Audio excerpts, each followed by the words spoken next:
కాంగ్రెస్ పాలనలో ప్రజలకే కాదు సొంత పార్టీ వాళ్లకు కూడా గౌరవం లేకుండా పోయింది. సొంత పార్టీ నేతలనే అవమానించింది కాంగ్రెస్. నాగర్ కర్నూలు జిల్లా ఊర్కొండపేట గుడి వద్ద రేవంత్ ఆత్మీయ సభకు వెళ్లకుండా తమను అవమానించారని కాంగ్రెస్ నాయకులు ఆవేదన వ్యక్తం చేశారు.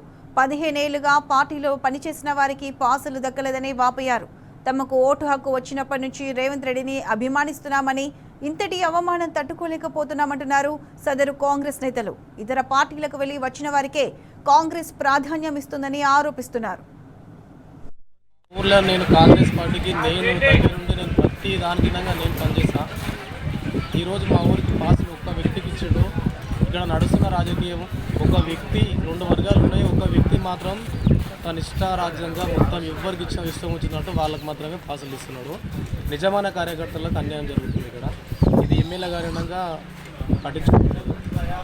మేము ఎంతో బాధపడుతున్నాం. ఈరోజు మేము 15 ఏళ్ళుగా మేము రాజకీయం చేసుకుంటాం. కాంగ్రెస్ పార్టీలో ఉండి ఈ పార్టీలో కూడా ఒకటే పార్టీ నమ్ముకొని ఉన్నాయి.